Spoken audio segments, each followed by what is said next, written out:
요한일서 2장 24절 말씀을 제가 읽겠습니다. 이제 다 같이 자리에서 일어나 하나님의 말씀을 경청하십시오. 너희는 처음부터 들은 것을 너희 안에 거하게 하라. 처음부터 들은 것이 너희 안에 거하면 너희가 아들과 아버지 안에 거하리라. 아멘. 자리에 앉으시기 바랍니다. 하나님께서 이 말씀으로 우리에게 은혜 주시기를 원합니다. 얼마 전부터 정부와 여당에서 가짜뉴스에 대해 엄정 대응하겠다는 발표를 한 것을 우리는 기억합니다. 언제부터인가 우리 가운데 은근슬쩍 들어와서 깊이 자리 잡은 신생어 중 하나가 아마 가짜뉴스가 아닌가 싶습니다. 한때 우스갯소리로 만들어졌던 신조어 내로남불이 이 세상으로 저변을 확대하고 심지어 국제사회까지 소개되는 천국의 배경에는 정치권의 저속한 형태가 있었다는 것은 모두가 아는 사실입니다. 이 가짜뉴스 또한 그와 결이 다르지 않습니다. 내로남불의 활약과 더불어 가짜뉴스가 우리 가운데 굳건하게 자리 잡게 된 데는 무엇보다도 인간의 욕망이 큰 역할을 했다고 저는 봅니다. 정치적 이득에 따라 수단을 가리지 않고 타인의 피해를 안중에 두지 않는 무도함이 결국 이런 언어공해까지 만들었다고 저는 봅니다. 그런 가운데 서글픈 것은 무엇보다도 그런 정치인들의 의도에 따라 이리저리 휘둘리던 민심과 그 민심을 구성하는 대중들의 모습입니다. 언제부턴가 우리를 꼼짝 못하게 하는 혹은 우리를 절대적으로 신뢰하게 만드는 음성들이 있습니다. 우리가 뭐라고 소식을 듣거나 말을 들을 때 그것이 세상을 압도하는 소리라면 당연히 귀를 기울일 수밖에 없습니다. 또한 어떤 절대 권력자의 입에서 나온다면 그 또한 가볍게 흘려들을 수는 없습니다. 그래서 그런 소리, 민중을 속이거나 호도할 요량으로 혹은 자신들의 목적을 달성할 목적이면 그런 옷을 늘 갖춰 입는 것을 봅니다. 세상을 압도하는 소리의 실체는 단연코 대중매체입니다. 우리말로 소위 말하는 언론입니다. 획일적으로 언론이 같은 소리를 내면 대중은 그 소리에 귀를 기울일 수밖에 없습니다. 너 뉴스도 안 봤냐? 인터넷 검색해봐. 금방 다 나와. 내 주장이 아무리 타당하고 그것이 상식에 기반한 일이며 심지어 도덕적이고 논리적이며 사실이 맞다고 해도 이때는 이미 싸움이 안 됩니다. 정치적으로 영향력을 가진 사람이 필요한 말, 유리한 상황만을 거듭해서 강조하며 자기 힘이나 합법적인 권한을 이용해서 강조하면 이 역시 범인이 갖는 힘보다 월등한 능력을 갖추게 됩니다. 법으로 만들고 권력을 이용해서 압박하면 그것은 곧 진실보다 더 강력한 사실이 됩니다. 우리는 지금 불과 몇십 년 전에 겪었던 그런 시대를 다시 경험하고 있습니다. 물론 이런 현상은 근래에만 있었던 일은 아닙니다. 이미 역사는 그런 일들에 대한 증거를 곳곳에서 보여줍니다. 가장 대표적인 것을 꼽자면 단연코 이것입니다. 인류 역사상 가장 많은 사람을 절대적인 신뢰에 빠뜨리고 동시에 가장 처참한 파멸로 몰아넣었던 한 남자의 음성, 바로 아돌프 히틀러입니다. 그는 단순히 권력을 휘두른 독재자가 아니라 독일 국민의 마음속 가장 깊은 갈망을 자극하는 그런 음성을 가졌던 인물입니다. 당시 독일은 1차 세계대전의 패배와 살인적인 인플레이션으로 인해서 구원을 갈구하고 있었고 히틀러는 그 틈을 타 독일은 다시 위대해질 수 있다라는 확신에 찬 목소리를 던졌습니다. 히틀러의 음성이 그토록 강력했던 이유는 당시 최첨단 매체였던 라디오를 완벽하게 장악했기 때문입니다. 그는 연설할 때 처음에는 아주 낮은 저음으로 천천히 시작하여 청중의 긴장감을 고조시켰습니다. 그러다 서서히 톤을 높여 광기에 가까운 고함으로 몰아붙였는데 이 소리는 전파를 타고 독일 전역의 가정집 거실로 스며들었습니다. 사람들은 그 음성에 홀린 듯 이 사람이야말로 우리를 고난에서 건져줄 메시아라고 믿기 시작했습니다. 하나님의 세미한 음성이 아닌 인간의 증오와 민족적 자부심을 자극하는 다른 종류의 소리에 온 나라가 꼼짝 못하게 된 것입니다. 이 절대적인 신뢰는 끔찍한 대가로 돌아왔습니다. 히틀러의 음성은 유대인을 향한 증오를 정당화했고 젊은이들을 전쟁터로 내몰았습니다. 처음부터 들었던 보편적인 인류애와 평화의 가치는 온데간데 없고 오직 한 사람의 광기 어린 목소리가 진리인 양 온 세상을 뒤덮었습니다.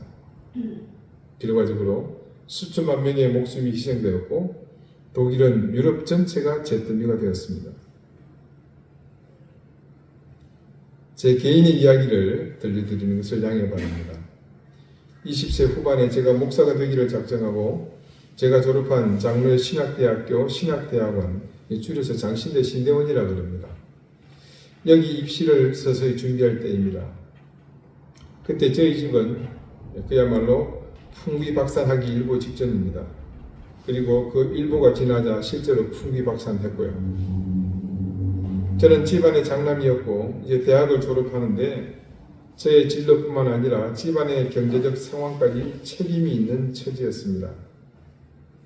그때 어머니는 경제적 어려움을 해결하고자 돈을 빌리고 또 밤낮으로 기도하러 이리저리 뛰어다니시고 아버지는 연세가 적지 않으셨음에도 푼돈이라도 벌기 위해 여기저기 막일을 하러 다니셨습니다. 그럴 때 답답한 마음에 인근 지리산 자락의 조그마한 교회에 들어가서 며칠 기도할 요량으로 그곳을 수소문해서 찾아갔습니다. 지리산을 가보신 분들은 아시겠지만 광활합니다. 3도 5개군에 걸쳐 있습니다. 전라도 지역이 아닌 경상도 지역에서는 함양과 산청 그리고 하동을 거쳐서 접근하는 경로가 있습니다. 저는 집이 함양인지라 마천면이 바로 이 지리산을 포함하고 있는 지역입니다. 그곳에서 정상으로 가는 제1코스, 백무동 코스죠. 그 중간에 교회가 있습니다. 그곳에서 저는 캄캄한 밤중에 도착해 인가도 없고 더군다나 사람도 하나 없는 예배당에 엎드려 하나님께 기도를 시작했습니다. 그런데 하나님을 부르고 몇 마디 말씀도 드리기 전에 저의 뇌리를 때리는 음성이 들렸습니다. 그건 사람의 목소리도 아니고 그렇다고 어디 라디오에서 나는 그런 소리도 아니고 온전히 제 생각과 내면을 지배하면서 강제적으로 제게 들린 소리였습니다. 내가 너를 사랑한다 아들아. 그런데 무엇이 문제니? 그야말로 단 한 문장. 하나님의 처지에서 저를 보니 딱 한 말씀 하실 말씀. 그게 전부였습니다. 그런데 그 말씀을 듣는 순간 제게는 전율이 흘렀습니다. 머릿속이 맑아지면서 제가 기도하려고 했던 모든 일들이 일순간에 의미가 없어지며 한결 심적으로 가벼워지는 느낌이 밀려왔습니다. 그러면서 순간 제가 이곳에 있어야 할 이유가 없어진 것을 깨닫고 그때 말로 기도를 드리기도 전에 응답을 받고 그곳을 떠나왔습니다. 저의 인생에 있어서 처음 들은 오늘 요한 사도가 말하는 말씀, 처음부터 들었던 것에 해당하는 음성이 바로 하나님의 그 말씀이었습니다. 저는 감히 저의 인생에 있어서 가장 처음 들은 음성 혹은 가장 나 자신을 굳건히 세우는 음성이 무엇냐고 묻는다면 주저없이 그때 들은 그 음성, 내가 너를 사랑한다 아들아 라고 말할 수 있습니다. 그때 지리산에서 그 음성을 듣고 벌써 30년이라는 세월이 흘렀습니다. 목회자로서 사역을 시작한 게 1997년이니 그러고 보면 작은 세월도 아닙니다. 올해가 30년 전이에요. 제가 무슨 오래 목회 생활을 했다는 거 자랑하는 게 아니고요. 그동안 그 목회의 현장에 얼마나 크고 작은 시련들이 있었겠습니까? 여러 가지 다양한 도전에 직면해야 했고 위협과 더불어 저를 혹하게 하는 상황과 주장에 휩쓸렸겠습니까? 그런데 지금 와서 돌이켜보면 그때의 그 음성을 넘어설 수 있는 강력한 힘을 가진 음성은 없었습니다. 물론 제가 느끼기보다 저를 어떻게 해보려는 시도 속에서 그것이 정말 강력한 힘과 영적 파워로 들렸을지 모르나 제게는 여전히 그때의 음성이 가장 강력한 제 인생의 소리입니다. 히틀러의 사례는 우리에게 엄중히 묻습니다. 지금 여러분의 영혼을 지배하는 음성은 무엇입니까? 이는 우리가 처음 음성을 잃어버리고 세상의 자극적인 소리에 매몰될 때 인생이 얼마나 처참하게 꼬이고 망가질 수 있는지를 보여주는 역사적인 증거입니다. 결론부터 말씀드리면 우리 인생도 히틀러의 연설처럼 화려하고 강렬한 세상의 소음들을 걷어내야 합니다. 그래야만 오늘 이 말씀처럼 처음부터 들은 것, 즉 우리를 살리고 회복시키시는 하나님의 그 참된 음성 안에 거할 수 있습니다. 오늘 말씀에서 요한이 강조하는 것처럼 처음에 우리가 주님께 들은 것을 기억하며 그 안에 거하는 것은 하나님의 자녀라며 그리고 그리스도의 복음으로 거듭난 인생을 사는 사람에게는 무엇보다도 우선하고 근본적으로 해야 할 일입니다. 오늘 말씀 중 우리말 거하다로 번역된 헬라어 메노는요, 몇 가지 특징이 있습니다. 제일 먼저는 지속성입니다. 떠나지 않고 버틴다는 의미입니다. 이 단어의 차적 의미는 어떤 장소나 상태에 머무는 것입니다. 폭풍우가 몰아쳐도 그 자리를 떠나지 않고 굳건히 버티는 상태를 말하죠. 마태복음 10장 11절입니다. 어떤 성이나 마을에 들어가거든 그 중에 합당한 자를 찾아내어 너희가 떠나기까지 거기서 머물라. 자, 이 말씀에서 주님께서 제자들에게 거기서 떠나지 말고 머물라라는 것이 그냥 너희 기분 내키는 대로 마음대로 선택해서 하라는 말씀이 아니죠. 그곳에 반드시 머문다는 것을 전제로 한 말씀입니다. 우리에게 다양한 인생의 풍파가 닥치고 세상 소음이 아무리 여러 수단을 동원해서 나를 유혹해도 처음 들은 복음의 자리에서 흔들림 없이 마음이 요동치지 않고 버티는 것이 바로 거하는 것입니다. 두 번째 이 매너는요, 일치성을 의미합니다. 여러분, 이때 일치성을 오해해서는 안 됩니다. 똑같이 따라한다가 아니고요. 여기서 말하는 일치성은 뿌리를 내리면서 그것과 하나가 되는 것을 의미합니다. 요한복음 15장에 포도나무와 가지의 비유를 여러분은 잘 아실 겁니다. 이때 쓰인 단어가 바로 매너입니다. 가지가 나무에 붙어 있지 않으면 죽듯이 우리 영혼이 말씀이라는 나무에 완전히 접붙여진 상태를 뜻합니다. 그 요한복음 15장 4절에서 7절 말씀을 제가 한번 읽어보겠습니다. 들어보십시오. 내 안에 거하라. 나도 너희 안에 거하리라. 가지가 포도나무에 붙어 있지 아니하면 스스로 열매를 맺을 수 없음같이 너희도 내 안에 있지 아니하면 그러하리라. 나는 포도나무요 너희는 가지라. 그가 내 안에 내가 그 안에 거하면 사람이 열매를 많이 맺나니 나를 떠나서는 너희가 아무것도 할 수 없습니다. 사람이 내 안에 거하지 아니하면 가지처럼 밖에 버려져 마르나니 사람들이 그것을 모아다가 불에 던져 사르느니라. 너희가 내 안에 거하고 내 말이 너희 안에 거하면 무엇이든지 원하는 대로 구하라. 그리하면 이루리라. 여러분, 각 절이요, 거하다를 더 많이 사용했느라고 막 경쟁하는 것 같은 그런 느낌이 들지 않으십니까? 주님의 말씀이 내 밖에 있는 지식이 아니라 내 피와 살이 되어서 나와 하나가 된 상태입니다. 지난주 우리가 주님의 살과 피를 나누는 성찬을 같이 하지 않았습니까? 바로 그것이 의미하는 핵심이기도 합니다. 요한복음 6장 56절 말씀입니다. 내 살을 먹고 내 피를 마시는 자는 내 안에 거하고 나도 그의 안에 거하나니. 세 번째 매너의 특성은 불변성입니다. 이는 앞에 두 가지 의미의 연장선에 있는 것으로서 흔들림 없이 안주하다라는 의미입니다. 변덕스럽게 이랬다 저랬다 하는 것이 아니라 가장 안전하고 확실한 곳에 자리를 잡고 편안히 쉬는 상태를 의미합니다. 요한복음 12장 34절 말씀을 보니까요.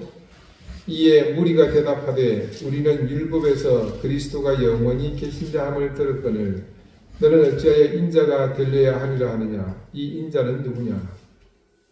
자, 이렇듯이 우리는 온전히 거하는 때, 예수 안에 거할 때, 이런 상태를 표현할 때 이 매노라는 말을 씁니다. 오늘 말씀에도 이 매노가 3번이나 반복해 쓰였다는 것을 말씀을 통해서 확인할 수 있습니다. 한번 보겠습니다. 처음부터 들은 것을 너희 안에 거하게 하라.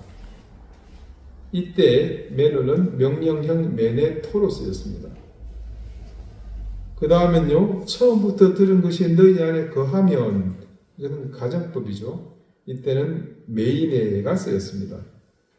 세 번째는 아예 미래입니다. 메이네테, 너희가 아들과 아버지 안에 거하리라.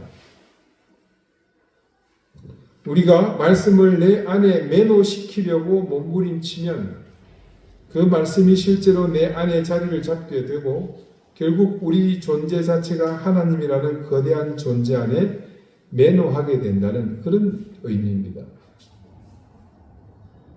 마치 3단 논법 같죠. 이때 말씀은 당연히 제가 경험했던 그리고 여러분의 삶의 자리에서 여러분을 하나님 앞으로 인도하고 온전히 엎드리게 하고 여러분을 새롭게 만들어 주셨던 처음의 그 음성을 말합니다. 여러분요, 좋은 오디오가 있습니다. 아주 비싸요. 어떤 것은 몇백만 원, 그거는 뭐 비싼 건 아니다, 그죠? 몇천만 원짜리, 수억 원대에 달하는 것도 있습니다. 근데 진짜 좋은 오디오는 뭐냐? 그 오디오의 생명은 그 원음을 얼마나 순수하게 전달하느냐에 있습니다. 우리 신앙도 마찬가지입니다. 하나님이 처음 우리 영혼에 들려주셨던 복음, 이 원음은요, 아무런 잡티가 없는 맑은 소리였습니다. 내가 너를 사랑한다, 내 아들아. 여성분들이 많네요. 내 딸아. 네. 너는 나의 것이다. 그 한마디면 우리 인생의 모든 갈증이 해결되던 때가 있었습니다. 그런데 살다 보니 우리 귀가 너무 영악해졌습니다. 세상의 화려한 기교, 돈 냄새 나는 정보, 남보다 앞서가야 한다는 강박, 이런 것들이 우리 영혼에 노이즈처럼 끼어들었습니다. 처음에는 단지 미세한 잡음인 줄 알았는데 어느새 그 소음이 너무 커져서 정작 들어야 할 하나님의 음성은 안 들리는 소리가 되어버렸습니다. 여러분의 영혼은 지금 안녕하십니까? 아니면 세상 소음 때문에 먹먹해져 있습니까? 지금 잠시 우리 이렇게 한번 해볼까요? 여러분 각자가 여러분을 보는 겁니다. 이때 보는 것은 세상 사람은 절대 볼 수 없는 여러분입니다. 심지어 배우자나 부모, 자녀도 모르는 여러분만 유일하게 아는, 어떤 분은 가능할지 모르겠습니다만 하나님도 알려주지 않는 여러분을 한번 보십시오. 인생이 꼬이고 매듭이 안 풀려서 밤잠을 설칠 때 우리는 습관적으로 하나님을 원망합니다. 하나님, 나한테 왜 이러세요? 내가 뭘 그리 잘못했습니까? 근데 제가 목회를 하면서 또 제 인생을 돌아보며 깨달은 진실이 하나 있습니다. 하나님이 우리 인생을 꼬아 놓으신 게 아니라 이해를 돕기 위해 속어를 쓰는 점을 양해 바랍니다. 지가 지랄해서 꼬인 경우가 99% 이상이더라는 겁니다. 아까 그 내로남불 같은 신생 용어인데요. 지팔지꼰이라는 말이 있습니다.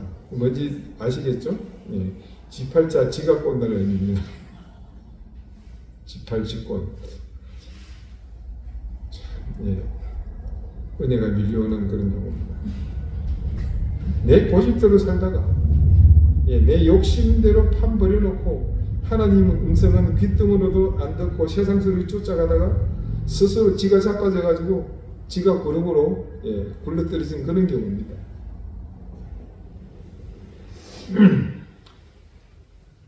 어떤 사람이 자기 후배에게 사기를 당했습니다. 수천만 원 들여 드린 물건이 알고 보니 거품이 낀 가짜였습니다. 그분이 왜 속았습니까?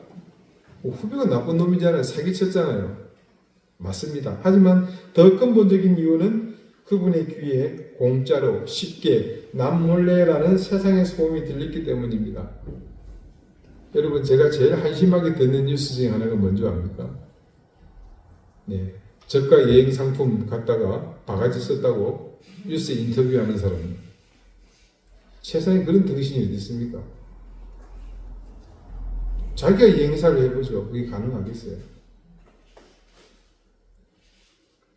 처음부터 정직하게 행하라는 하나님의 음성을 붙들었다면 그런 함정에 빠질 리가 없겠죠.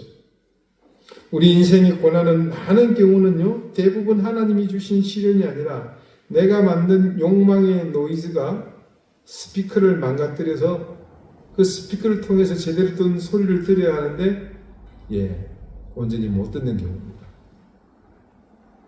엄한 하나님 탓하며 영적 분풀이 하지 맙시다. 지금 필요한 건 원망이 아니라 직면입니다. 뭘 보라는 겁니까? 아까 그거예요. 하나님한테도 알려주지 않은. 오늘 요한 사도는 우리에게 복잡한 신앙 논리를 들이밀지 않습니다. 답은 심플합니다. 돌아가십시오. 처음 들은 그 복음, 그 순수했던 첫사랑의 자리로 돌아가라는 겁니다. 매너의 의미처럼 잠시 머물다 떠나는 것이 아니라 완전히 뿌리를 박는 겁니다. 그런데 쉽지 않다고요? 지금 당장 이 말씀에 대해 우리가 그렇게 반응하는 그거는 지극히 당연합니다. 우리의 귀가, 우리의 눈이 이미 그렇게 너무 오랜 세월 길들였기 때문입니다. 그냥 단지 일탈로 하나님의 말씀에 집중하는 것에서 잠시 떠났는데 다른 곳에 막상 와보니 그곳이 너무 좋은 거예요. 그래서 조금만 머물다가 떠나려고 했는데 엉뚱하게도 그곳에 우리가 이제껏 매너했던 겁니다. 흔들림 없이 뿌리를 내리고 하나가 되어서 안주하고 있었던 거죠. 그렇게 매너했던 곳에서 듣고 보고 판단하는 것에 나 자신을 방치하다 보니 어느새 우리는 영적인 사람이 아니라 그곳에서 원하는 세속적인 사람이 되어버린 겁니다. 그러므로 지금 내가 그런 모습에 익숙하다는 것은 너무 상심하고만 있을 일은 아닙니다. 서서히 그 때를 벗기고 새롭게 씻고 새 옷을 다시 찾아 입는 일에 박차를 가해야 합니다. 과연 그렇게 할 수 있을까요? 그렇게 한다고 그게 다시 되돌려줄까요? 속으로 방금 그런 생각을 하신 분들이 계실 겁니다. 하지만 저는 확신합니다. 우리 인생이요, 아무리 엉망진창이고 내 욕심껏 팔자를 꼬았을지 모르나 오늘 요한의 말과 같이 우리가 처음 들었던 그 말씀, 그 음성을 듣기 위해 주님 앞에 선다면 그분은 그때 그 음성을 분명히 들려주실 것이고 그 음성을 통해 우리의 지금 상황을 또렷이 보여주실 겁니다. 과거에도 그랬지만 지금도 여전히 똑같습니다. 이 위기에서 우리가 헤어날 방법은 오직 하나입니다. 그것은 이 시대를 사는 모든 그리스도인이 바로 각자의 첫 음성을 기억하는 것이며 그리고 그 음성 앞에 엎드리며 더 나아가 그 안에 온전히 거하는 그것뿐입니다. 그것을 감당한 시대의 교회는 살아남았고 그 민족은 흥했으며 개개인의 신앙의 사람들은 그 과정을 통해 자기의 신앙의 정제를 지킬 수 있었고 그들은 영적으로 성숙한 진짜 그리스도인들이 되었습니다. 그 생존의 힘은 바로 그 음성을 주신 그분의 능력이, 권능이 그들을 압도했고, 그를 둘러싼 모든 세력을 이기고도 남는 그분의 참 능력이 되었기 때문입니다. 어떻게 그런 위협 속에서 연약한 사람이 살아남을 수 있었겠습니까? 우리는 알고 있잖아요. 하나님의 능력이 함께 하기 때문에 그럴 수 있었던 겁니다.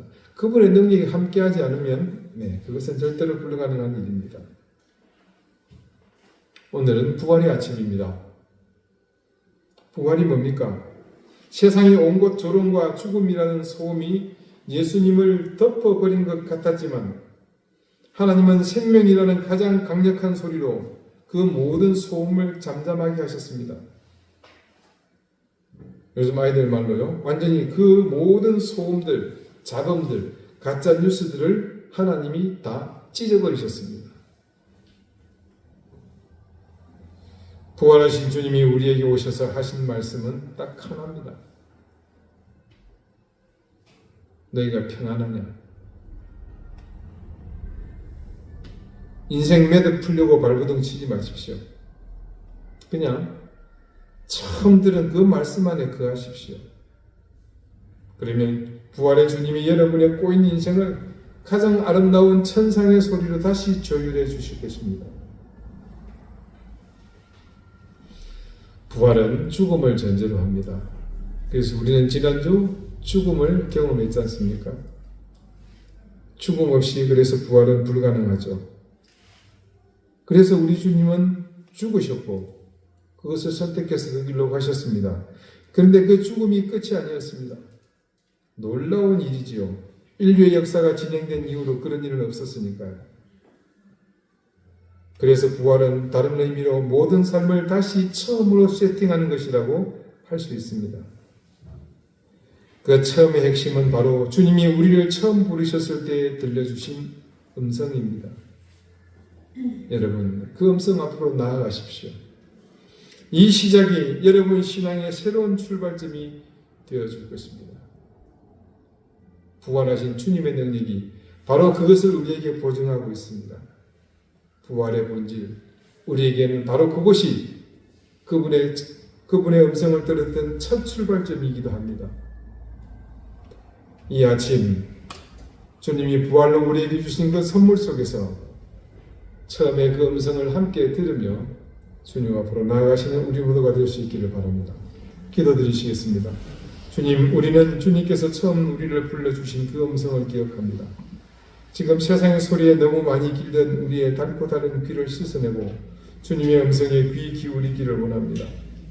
이 부활의 아침, 우리의 모든 시작이 주님의 첫 음성이 있었음을 기억하며 이제 주님을 향해 다시 엎드리며 그 음성을 따라 살게 해주십시오.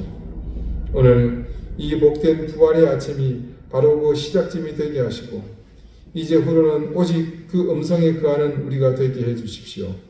예수 그리스도 이름으로 기도드립니다. 아멘.